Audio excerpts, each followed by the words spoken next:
It is time now for us to move into the next of our presentations, and we do that by hearing from the Rev Noel Connolly SSC, the head of Mission and Culture at the Broken Bay Institute, which is of course the home of our eConferences presented in association with the Australian Catholic Bishops' Conference. Professor Kelly is going to talk about Pope Francis showing us a new way of exercise, or rather talking about the dream of a warm, merciful, missionary and discerning church. That certainly brings together a number of the themes associated with the Pope and the message that he is conveying. Father Connolly is a Columban missionary priest. He's worked in Korea. He was the rector of the Pacific Mission Institute. He was the Vicar General of the Columbans throughout the world and Director of the Columbans in Australia and New Zealand.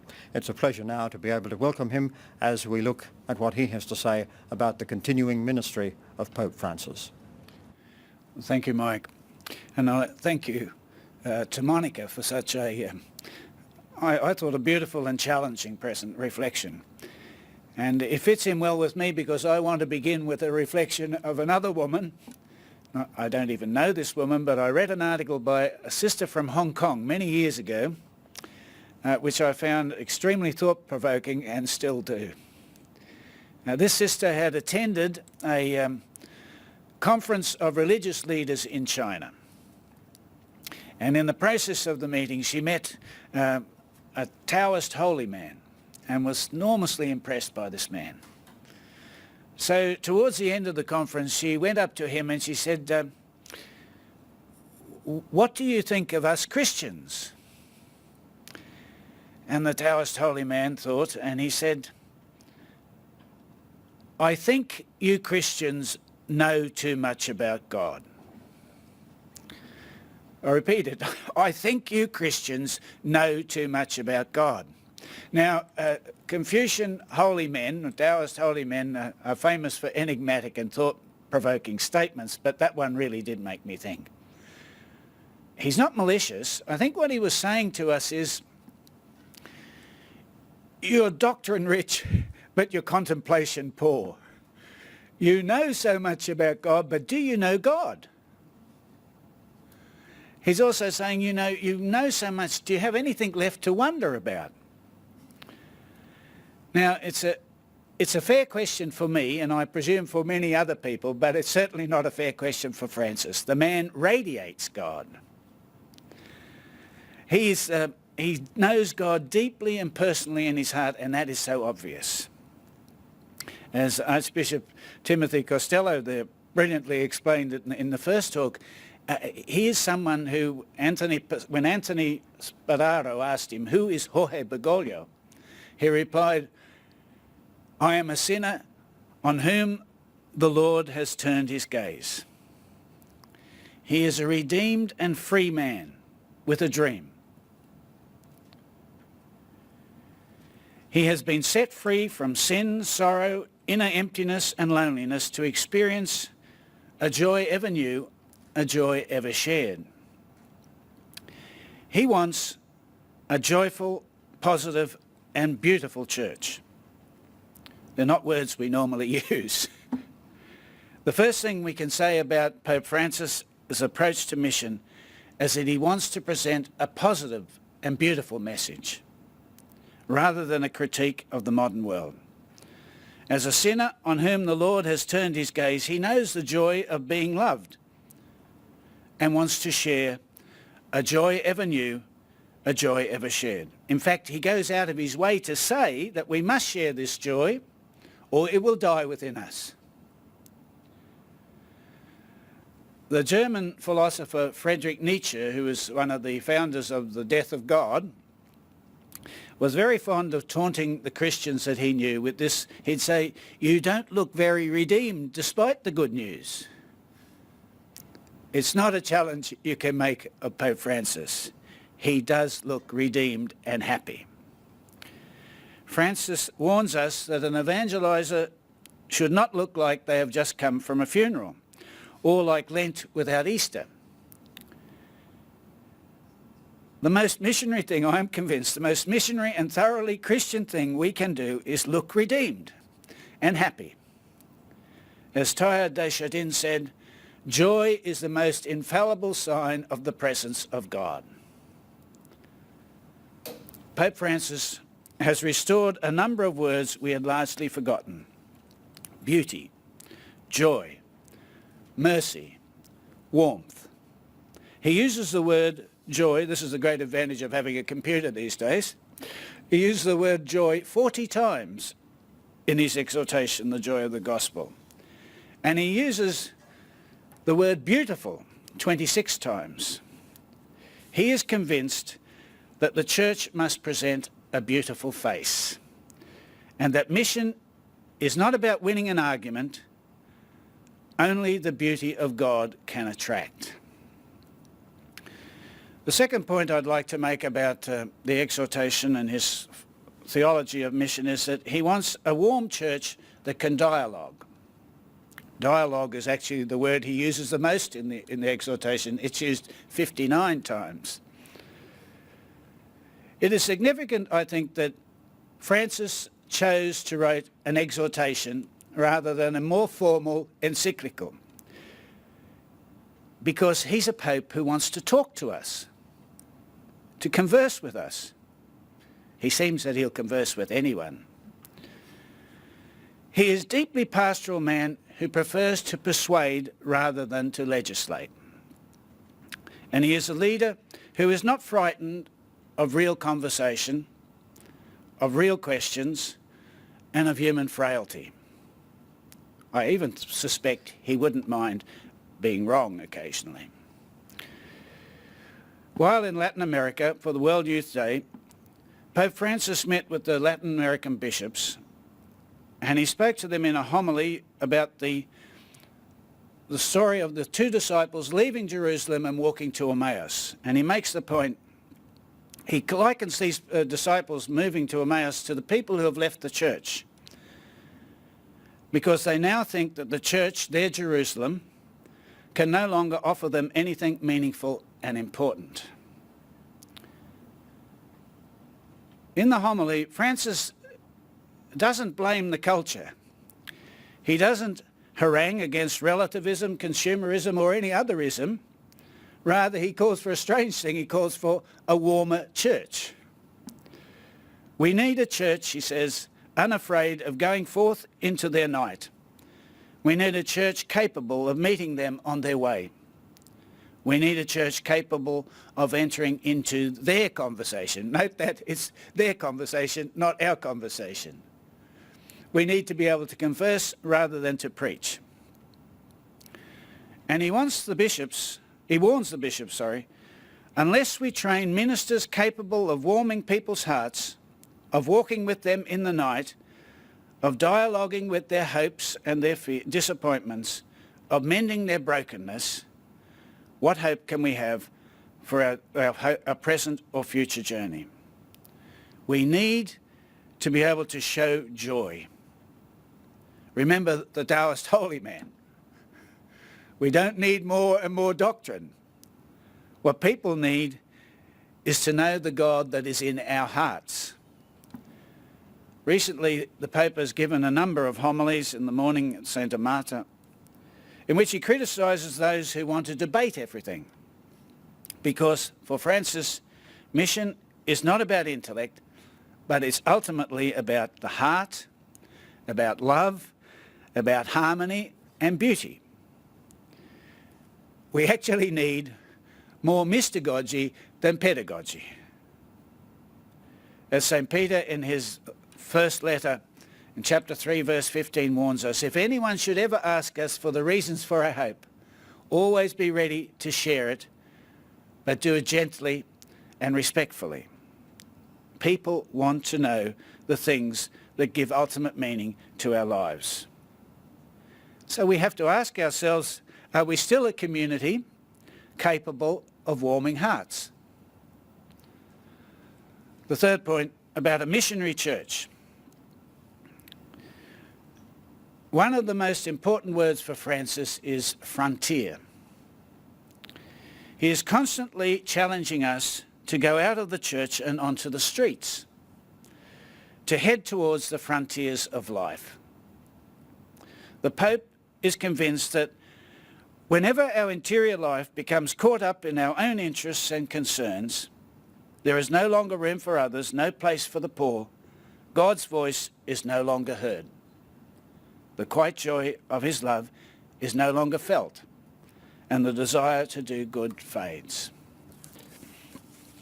Francis fears above all, as he's reminded us a number of times, a self-referential church, one that is concerned only with its own internal life and growth. He tells us, life grows by being given away. It weakens in isolation and comfort. And as he so famously said, I prefer a church that is bruised and hurting and dirty because it has been out on the streets rather than a church which is unhealthy from being confined and from clinging to its own security. In this, of course, he is much like Jesus. The Jesus we meet in the Gospels is almost always on the streets or in a public place or in someone else's house. I don't remember any incident in which he's in his own house. A merciful church. Pope Francis has rescued for us the virtue which in the Old and New Testaments had described God, mercy or compassion. From the time of the Exodus, God always revealed himself as merciful and gracious, slow to anger and abounding in steadfast love and faithfulness.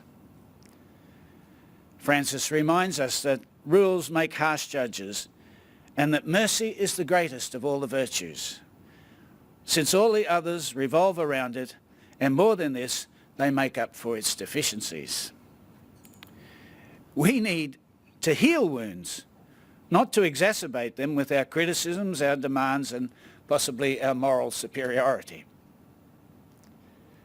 What the church needs most today is the ability to heal wounds and to warm the hearts of the faithful.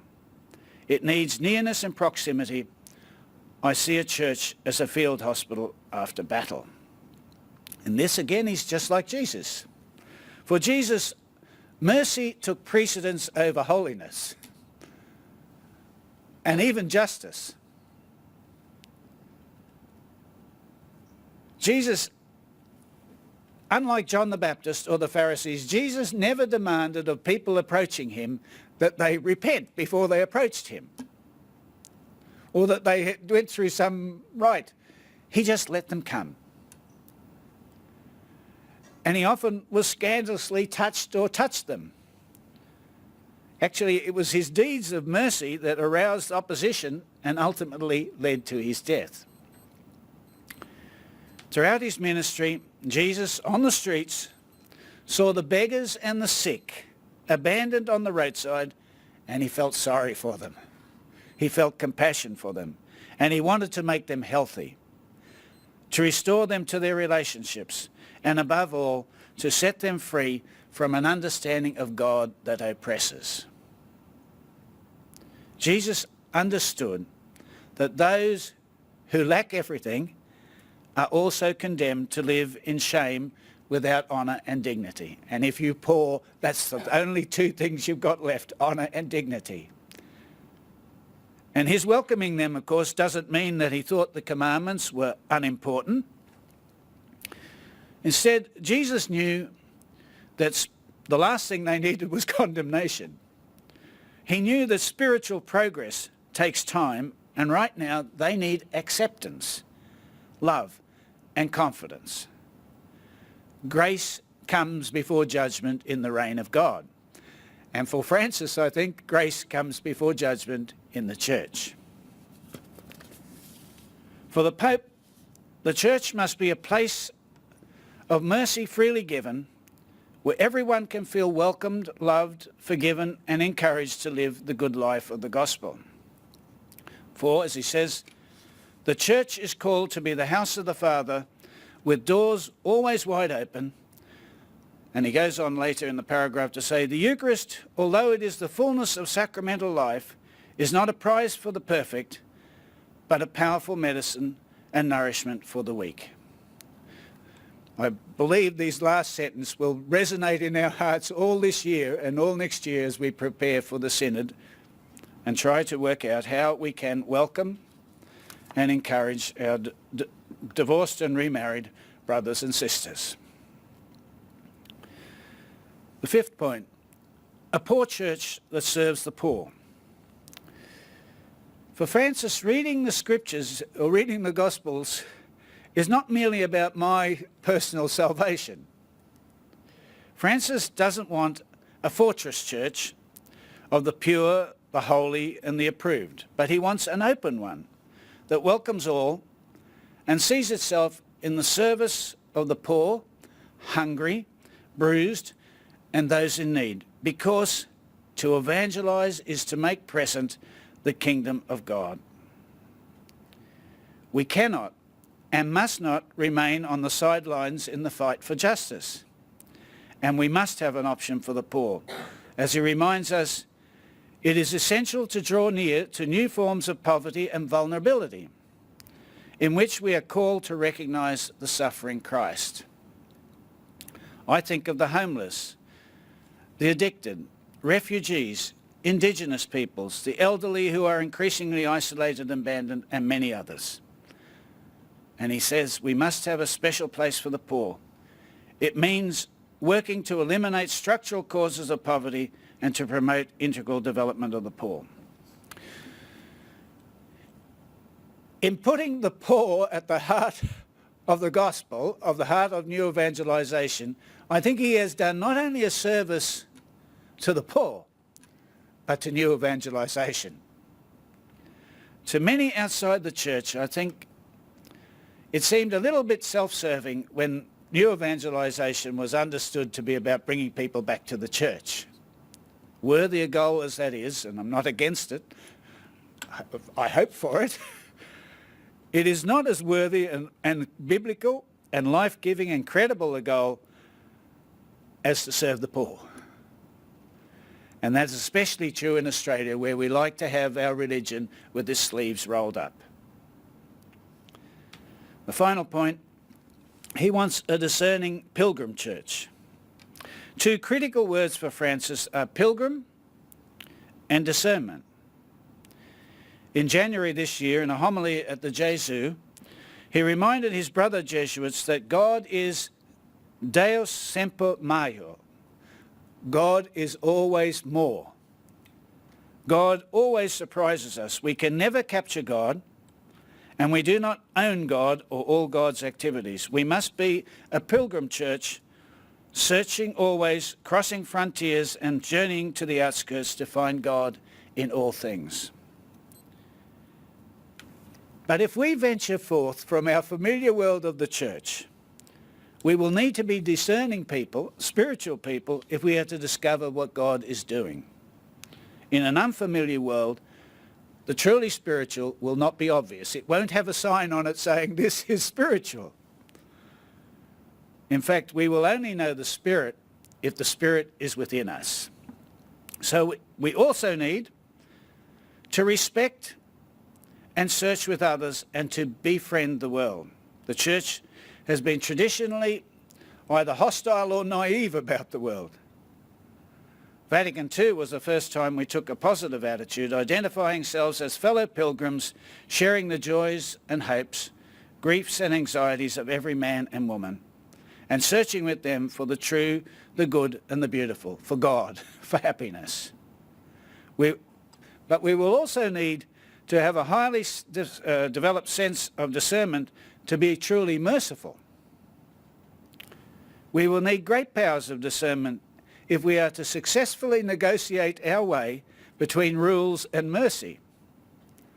We Catholics normally like our moral theology to be clear-cut. We like black and white a little bit. It will take adult faith, sensitivity and great skills of discernment to be positive, critical, just, merciful and truthful, and to hold all these things in tension. And we also need to remember that discernment is done in consolation, not out of fear. As St. Ignatius teaches us, we must always discern from a spirit of consolation, appreciation and peace, not from desolation, negativity, fear, anger, and a critical attitude. So Francis truly has a missionary option.